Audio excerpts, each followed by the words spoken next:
یہ میرا قلم، یہ میری زبان، اوصاف کرے کیا تیرے بیان۔ یہ میرا قلم، یہ میری زبان، اوصاف کرے کیا تیرے بیان۔ معاشہ نے سچ فرمایا ہے، ماں عائشہ نے سچ فرمایا ہے، دل اس کا ہے قرآن مبین۔ سبحان اللہ، سبحان اللہ، سبحان اللہ، سبحان الحمدللہ رب العالمین، والصلاة والسلام علی خاتم النبیین وعلی آلہ وصحبہ اجمعین۔ اعوذ باللہ من الشیطان الرجیم، بسم اللہ الرحمن الرحیم۔ اللہ رب العزت نے ہم سب کی دنیا اور آخرت کی پوری کامیابی اپنے پورے دین پر چلنے میں رکھی ہے۔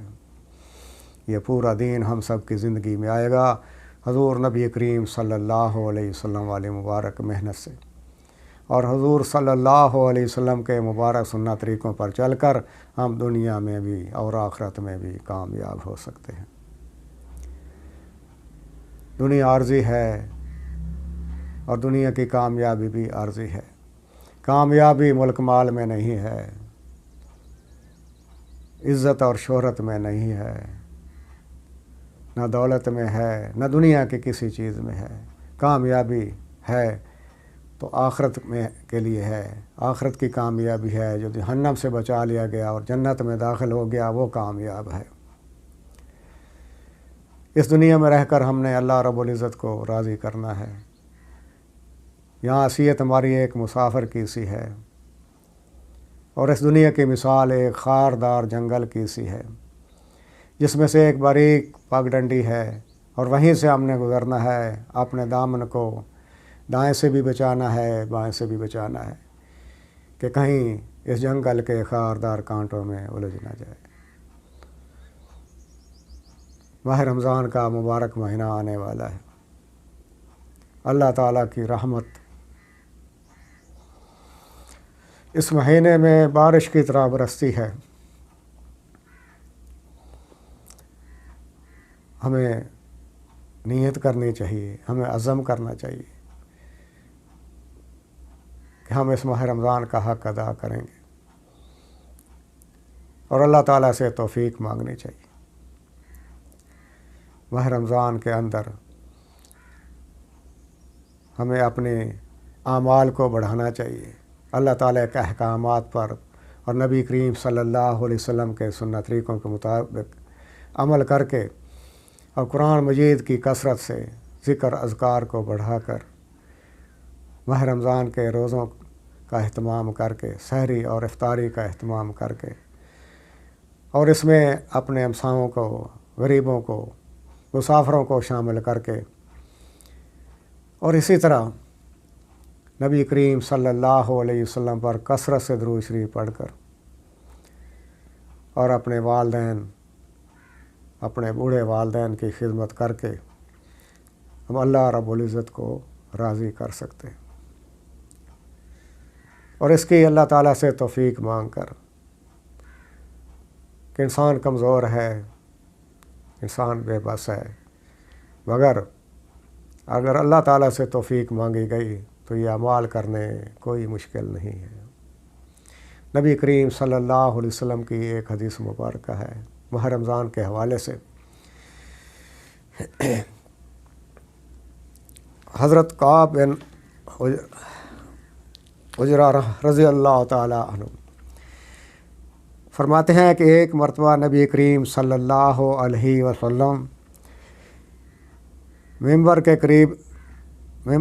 قریب تشریف فرما ہوئے اور ارشاد فرمایا کہ ممبر کے قریب ہو جاؤ۔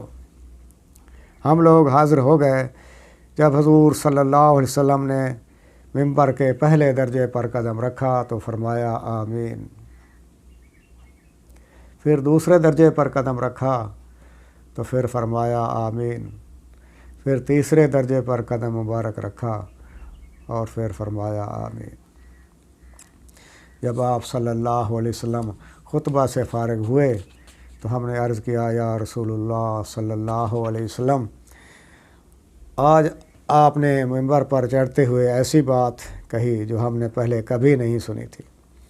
آپ نے ارشاد فرمایا کہ اس وقت جبرائیل علیہ السلام میرے سامنے آئے تھے. جب میں نے پہلے درجے پر قدم رکھا تو انہوں نے کہا ہلاک ہو وہ شخص جس نے ماہ رمضان کا مبارک مہینہ پایا اور اس کی بخشش نہ ہوئی. میں نے کہا آمین. پھر جب میں نے دوسرے درجے پر قدم رکھا تو انہوں نے کہا ہلاک ہو وہ شخص جس کے سامنے آپ کا نام مبارک آئے اور وہ درود شریف نہ پڑھے. میں نے کہا آمین. پھر جب میں نے تیسرے درجے پر قدم رکھا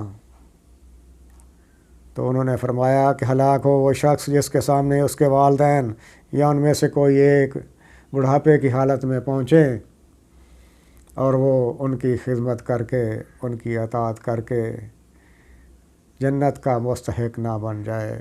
میں نے کہا آمین. اس حدیث میں حضور نبی کریم صلی اللہ علیہ وسلم نے جو ارشاد فرمائی ہے، اس حدیث میں حضرت جبرائیل علیہ السلام نے 3 بد دعائیں دی ہیں اور حضور صلی اللہ علیہ وسلم جو رحمت للعالمین ہیں اس پر آمین کہی ہے.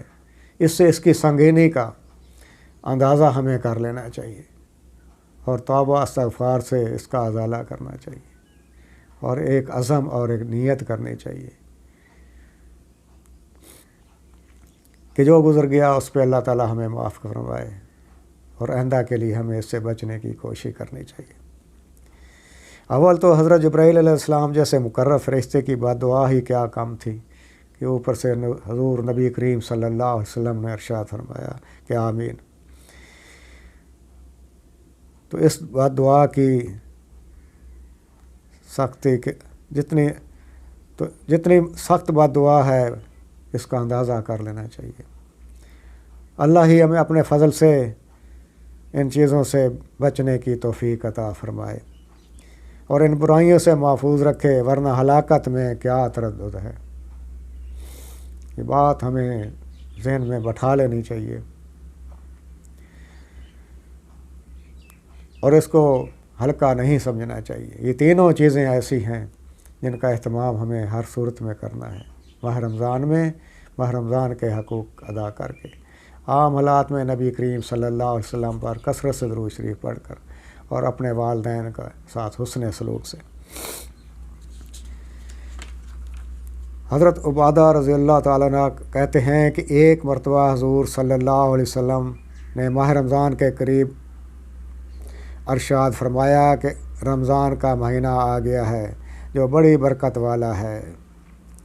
حق تعالیٰ شان ہو اس میں تمہاری طرف متوجہ ہوتے ہیں اور اپنی رحمت خاص نازل فرماتے ہیں، خطاؤں کو معاف فرماتے ہیں، دعا کو قبول کرتے ہیں، تمہارے تنافس یعنی نیکی میں ایک دوسرے سے بڑھ چڑھ جانا کو دیکھتے ہیں اور ملائکہ سے فخر کرتے ہیں.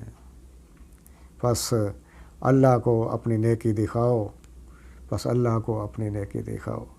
بد نصیب ہے وہ شخص جو اس مہینہ میں بھی اللہ کی رحمت سے محروم رہ جائے. اللہم صلی علی محمد وعلی آل محمد وبارک وسلم.